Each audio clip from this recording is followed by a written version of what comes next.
Bonjour à tous et bienvenue dans ce Morning Bull Live. Nous sommes le 20 septembre 2024 et tout va bien. Je vous rassure, si vous aviez le moindre doute sur l'économie, ça a été levé ces dernières un peu plus de 24 heures. Alors bien sûr, on a eu de la peine à comprendre le message de Powell mercredi soir. Il nous a fallu un peu de temps avec un repli mercredi soir après l'annonce. Mais finalement, un gros récupérage hier matin, puisque tout d'un coup, on a vraiment compris ce que voulait dire le terme recalibrer. Et donc, tout d'un coup, on a vu que c'était différent. On a vu que c'était pas la même situation que les autres fois où la Fed avait baissé les taux de 50 BP. Donc, finalement, on a compris, l'économie est au top de sa forme. Je vous parle même pas du marché de l'emploi, c'est un carton. Vous n'avez qu'à traverser la route pour obtenir un job aux États-Unis, c'est presque trop facile.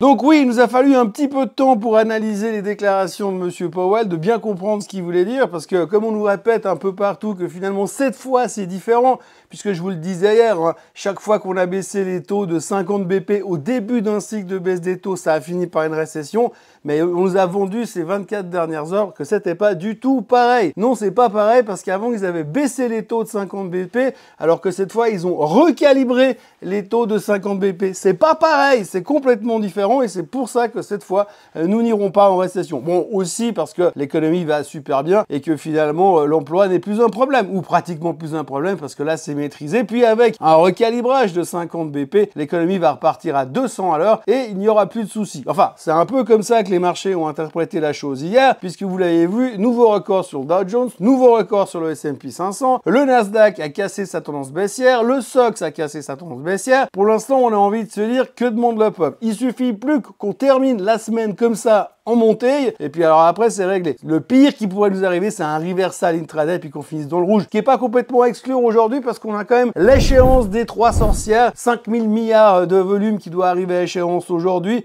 Alors bon, j'en parle parce qu'à chaque fois qu'il y a une échéance des 3 sorcières, on nous dit « Ouh, attention, il y a un truc énorme, il y a plein de volatilité, ça va nous péter la figure ».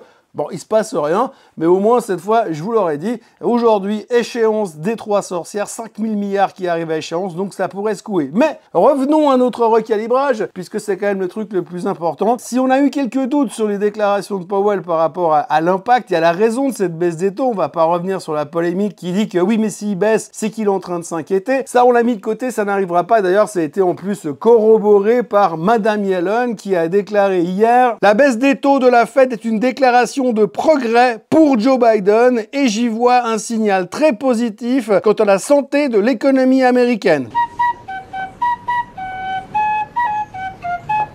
Pipo, enfin bref, c'est assez marrant parce que c'est quand même assez rare d'entendre un haut responsable politique américain venir nous dire que parce qu'on baisse les taux, c'est parce que l'économie va trop bien. Donc voilà, c'est un petit peu bizarre comme réaction quand même. Pas surprenant, mais bizarre. Il faut quand même bien voir qu'on est à 5 semaines des élections américaines. Et que là, tout de suite, si un responsable politique venait nous dire on sent quand même que la Fed, ils sont pas à l'aise. Moi, je suis très inquiet pour l'économie. Et puis que dans 5 semaines, on demande aux Américains de voter Kamala Harris, ce sera un petit peu plus compliqué. Donc autant essayer de garder le bateau à flot encore quelques temps, histoire de montrer que tout va bien. D'ailleurs, Joe Biden, on a rajouté une couche hier soir en déclarant: la baisse des taux n'est pas une déclaration de victoire, c'est une déclaration de progrès. Selon lui, c'est un signe de reprise économique aux États-Unis. Bon, là encore, on reste à voir parce que effectivement, quand vous baissez les taux, il y a un effet positif sur l'économie qui va redynamiser l'économie dans le futur, sauf que ça prend un peu du temps. Souvenez-vous de l'effet inertie. Quand vous êtes un paquebot et que vous décidez de freiner, si vous freinez tout de suite en rentrant dans le port, ce sera trop tard, vous allez vous fracasser contre leur bord.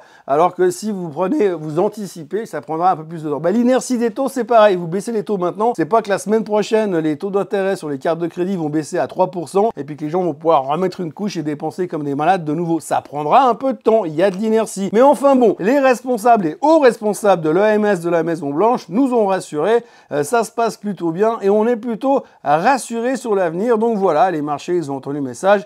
Ça a fini en hausse, tout était canonissime hier soir. Il n'y a vraiment aucune raison de se plaindre. On a repris les mêmes histoires qu'auparavant. Les Magnificent Seven, c'est eux qui vont bénéficier de la croissance à venir. C'est que du bonheur. Vous avez tous les Magnificent Seven qui ont explosé. Tesla qui prenait 7,4%, Apple qui reprenait 4%. Tout d'un coup, il n'y a plus de problème de vente au niveau de l'iPhone. Bref, c'était formidable, tout va pour le mieux, la Fed est notre amie et jamais elle ne nous laissera tomber. Alors la grande thématique du moment, maintenant qu'on sait qu'on a un soutien sans faille de la part de la Fed et que techniquement, eh bien on a appris maintenant que les arbres peuvent aller au ciel finalement, alors qu'on nous dit depuis des années que les arbres ne montent pas au ciel, ben là on commence à y croire. Eh bien il y a quand même une chose qui revient un petit peu régulièrement, c'est et si la récession arrivait. Alors, oui, je sais qu'on ne doit pas dire le mot, je sais qu'on ne doit pas en parler parce que ça fâche. Do not speak his name. Voldemort. Et que c'est pas le bon moment de parler récession en termes de timing, mais ce qu'il faut quand même retenir, c'est que globalement, quand on regarde le graphique qui s'affiche devant vos yeux, eh bien, on apprend quand même qu'en moyenne, il faut environ 10 mois à on va dire, un bureau administratif américain qui s'appelle le NBER, hein, le National Research Economic Bureau. Il lui faut en moyenne 10 mois pour annoncer une récession aux États-Unis après le début de celle-là. Donc, il y a ce qu'on appelle un effet retard, c'est-à-dire que les gars, ils ont besoin de temps pour être sûrs qu'on est vraiment dans une récession alors qu'on est déjà dans une récession. Alors, il faut savoir qu'avant les années 80, on n'annonçait pas les récessions. Maintenant, on les annonce, mais en retard. Si vous prenez par exemple la pandémie de 2000, la récession a été annoncée avec un décalage de 16 mois. Pendant la crise financière de 2008, eh bien, le NBER a mis grosso modo 1 an pour déclarer la récession. Ce qui signifie en résumé que l'économie est presque toujours en récession quand elle est signalée par les autorités officielles. Ce qui voudrait dire, en théorie, que potentiellement aujourd'hui on est déjà en récession et qu'ils vont nous annoncer ça l'automne prochain, la gueule enfarinée, alors que le marché aura déjà pris une secouée. Et vous le voyez sur le graphique de nouveau, le point bleu c'est le moment où le marché réagit et se rend compte que récession possible il y a. Et le triangle jaune, c'est le moment où la récession est effectivement annoncée par le NBER. Alors si le NBER est aussi balèze que les gars du bureau du BLS qui gèrent les chiffres de l'emploi, tout peut arriver et tout est possible. Mais en gros, ce qu'il faut retenir, c'est que c'est pas parce qu'aujourd'hui on baisse les taux en nous disant que tout va bien qu'on va pas nous dire que dans 6 mois ou dans 8 mois ou dans 12 mois que, finalement, oups, on était déjà en récession il y a plusieurs mois en arrière et peut-être qu'il faudra juste attendre le moment où le marché va se rendre compte vraiment que les chiffres de l'emploi sont dégueulasses pour commencer à réagir. Hier, ce qui était assez marrant, c'est que le marché s'est aussi appuyé sur le fait que les chiffres du Philly Fed étaient meilleurs que les attentes, 1,7 de plus par rapport aux attentes, et les chiffres des jobless claims étaient meilleurs que les attentes aussi, puisqu'il y a eu 16 000 demandes d'indemnité chômage en moins que prévu par les analystes, donc c'était génial. Donc sur 360 millions d'habitants aux États-Unis, il y en a 16 000 de moins qui ont demandé des indemnités de chômage et ça veut dire que le marché de l'emploi, il va trop bien. Dans les nouvelles du jour, il y a quand même 2-3 autres trucs qui sortent, mis à part la thématique de l'inflation, de la récession et des avis de Powell, de Yellen et de Biden. Et c'est le nouveau CEO qui vient d'arriver chez Nike. Donc Nike était désespérément à la recherche d'un CEO depuis un moment. Ils ont trouvé, ils ont été rechercher un gars qui est à la retraite depuis 4 ans, qui s'appelle Elliott Hill, et ils l'ont soudoyé pour qu'il revienne prendre les rênes de Nike et retourner la société. Donc l'ancien CEO va se retirer pour laisser la place dans les semaines qui viennent à Elliott Hill, mais il va rester en tant que consultant. Alors c'est assez intéressant parce que si vous regardez un petit peu ce qui s'est passé ces derniers mois sur Nike, ça va pas bien, ils ont fait pas mal d'erreurs au niveau du marketing, erreurs qu'on peut coller sur le dos indirectement du CEO qui s'en va, mais on va quand même le garder sous la main et le payer comme consultant pour qu'il nous donne son avis. Donc vous avez un mec qui a fait foirer une partie de la boîte, qui s'en va à cause de ça, mais on le paye quand même pour obtenir son opinion derrière. Franchement, c'est pas mal comme métier. C'est vraiment de plus en plus intéressant quand tu fais top manager parce que tu as des responsabilités de fou et quand tu te plantes, c'est pas grave, on te paye comme consultant après. Autre nouvelle du jour, ça c'est hyper intéressant, ça c'est le genre de nouvelles que j'adore et je me réjouis de vous en parler, d'ailleurs je vous en parle là tout de suite, c'est FedEx. FedEx a fait un profit warning hier soir, ils ont annoncé des revenus en baisse pour le reste de l'année, nettement en dessous des attentes de ce qui était prévu, donc forcément, grosse déception sur FedEx. Et puis alors ce qui est assez intéressant, c'est qu'à l'intérieur du discours, du narratif de nouveau que nous a annoncé FedEx hier soir, ils ont dit qu'ils voyaient un changement d'habitude des consommateurs. Ce qui veut dire en gros que par exemple quand vous commandez un colis sur Amazon et qu'on vous laisse le choix de l'expédition rapide avec la livraison sous 24 heures mais qui vous coûte 10 $ ou la livraison lente qui vous prend une semaine mais qui vous coûte rien, eh bien les gens prennent rien. Ils préfèrent économiser ces 10 $ là pour ne pas faire des envois en express. C'est vraiment un signe que ça rigole au niveau économique. On voit vraiment que les gens ils sont pas en train de faire des économies de bout de chandelle parce qu'ils savent plus où économiser de l'argent. Ça c'est vraiment un bon signe. Donc c'est un tout petit peu inquiétant la déclaration de FedEx. Et on dit toujours quand FedEx va pas bien, c'est que l'économie va pas bien. Quand UPS va pas bien, c'est que l'économie va pas bien. Donc on peut aussi s'interroger sur ce lien-là, ce signe-là. Mais non, pour l'instant, c'est pas important. Powell il a dit l'économie, elle est au top, l'emploi, c'est génial. global. Yellen l'a confirmé, donc on va pas se poser de questions. Néanmoins, FedEx a fait un profit warning. Le titre perdait 11,5% hier soir et le CEO a fait une déclaration après qui est mythique. Il a déclaré: l'ampleur de la baisse des taux signale la faiblesse de l'environnement actuel. Bon, alors déjà, il a pas dit recalibrage, donc il a pas bien écouté ce qu'a dit Powell, mais en plus, ils ont pas dû se parler entre deux parce que c'est pas vraiment le même message. Powell nous dit: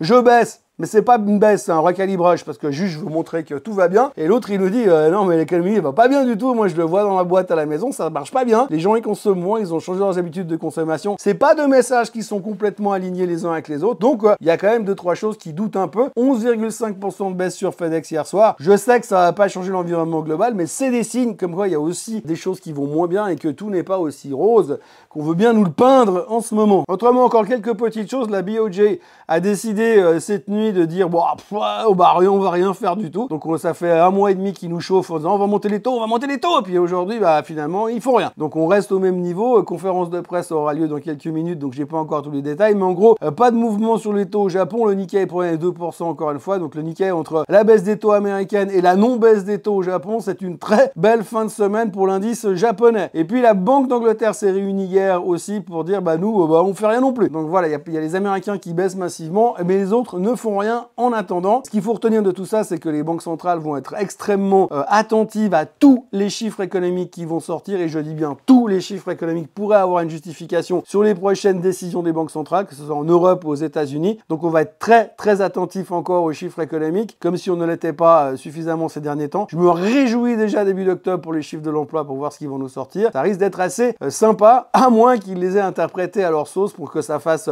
que ça rende la mariée un petit peu plus belle pour les élections américaines du mois de novembre. Et puis on terminera avec le baril. Alors vous voyez sur le graphique que on a une correction assez violente ces derniers temps. Mes flèches rouges représentaient le fait qu'on avait un target beaucoup plus bas. Et puis si vous vous souvenez, le 10 septembre, alors le 10 septembre c'est ce grand candlestick rouge au milieu là. Ce candlestick là représente un jour où tout le monde est arrivé. Quand je dis tout le monde, plusieurs banques d'affaires américaines sont venues nous dire ouh, alors là le pétrole il va à 60 voire à 48 $. À ce moment-là, ils étaient tous négatifs. Dans le jour, la minute qui a suivi, le pétrole a fait un reversal et il est remonté jusqu'à 71, 72 $. Vous voyez qu'il teste de nouveau l'ancien support qui est devenu maintenant une résistance. Donc on est en train de tester une zone assez intéressante. Alors la raison de ce rebond sur le baril, il y a plusieurs choses. Tout d'abord parce que les banques d'affaires ont dit qu'il fallait tout vendre. Donc généralement au niveau timing c'est une catastrophe. Quand ils disent qu'il faut acheter, il faut vendre, et quand ils disent qu'il faut vendre, il faut acheter. Et deuxième chose, les taux sont en train de baisser. Les taux sont en train d'être recalibrés, donc du coup, c'est positif pour l'économie qui va certainement repartir à 250 km/h. Et résultat, les gens vont acheter plein de pétrole pour compenser avec tout l'argent qu'ils vont toucher en plus à la fin du mois. Ils vont faire 2 fois le plein, même s'ils n'ont pas besoin. Et donc, du coup, ça va être positif pour le baril. Et puis, troisième chose, les tensions au Middle East, au Moyen-Orient, reprennent de plus belle. Alors, vous l'avez vu, visiblement, à 99,9%, vu que ça n'a pas été confirmé, les Israéliens ont fait péter les beepers dans les poches des mecs du Hezbollah. Le brillantissime leader du Hezbollah, qui a l'air extrêmement intelligent sur les vidéos d'ailleurs, nous a déjà annoncé que le châtiment serait exemplaire. Enfin, exemplaire, le temps qu'ils trouvent un moyen de communiquer entre eux, parce que pour l'instant, il n'y a plus rien qui fonctionne, il n'y a plus de beeper, plus de téléphone, plus de talkie-walkie. Il paraît qu'ils bossent sur le sujet des signaux de fumée, mais ça risque de prendre un peu de temps. En tous les cas, ça commence à se tendre de nouveau dans la région là-bas, et donc les gens se disent, si jamais ça part dans la sucette, le pétrole, vous connaissez l'histoire. Donc, rebond du baril, grosse résistance sur le niveau des 72 $ sur le baril, et on attend avec impatience les banques d'affaires américaines qui vont tourner la baisse quand le baril repassera à la barre des 80 $. Mais ça, c'est une autre histoire. Voilà, ceci mis à part, nous sommes le 20 septembre, nous sommes dans un monde merveilleux où apparemment l'économie est extrêmement solide, selon du point de vue où on la regarde, où le monde de l'emploi est extrêmement solide selon du point de vue où on le regarde, et que finalement, il suffisait juste de recalibrer les taux plutôt que de les baisser, afin que tout le monde soit content. Moi, je vous souhaite une excellente fin de semaine, un excellent vendredi, un excellent week-end, et puis pour ceux qui ont le temps, ce week-end, je vous retrouve pour un Swiss Bliss pour faire le point sur ce qui s'est passé un peu partout dans le monde et aussi en Suisse. D'ici là, n'oubliez pas de vous abonner à la chaîne Swissquote en français, n'oubliez pas de liker la vidéo, n'oubliez pas de la partager, n'oubliez pas de la commenter. Il y a eu des tonnes de commentaires hier. Merci beaucoup encore une fois. Très belle journée, très bon week-end. Et puis pour ceux qui ont le temps, donc à demain. Allez, bye bye. Au pire, à lundi pour un Morning Bull Live comme d'hab. Bye bye.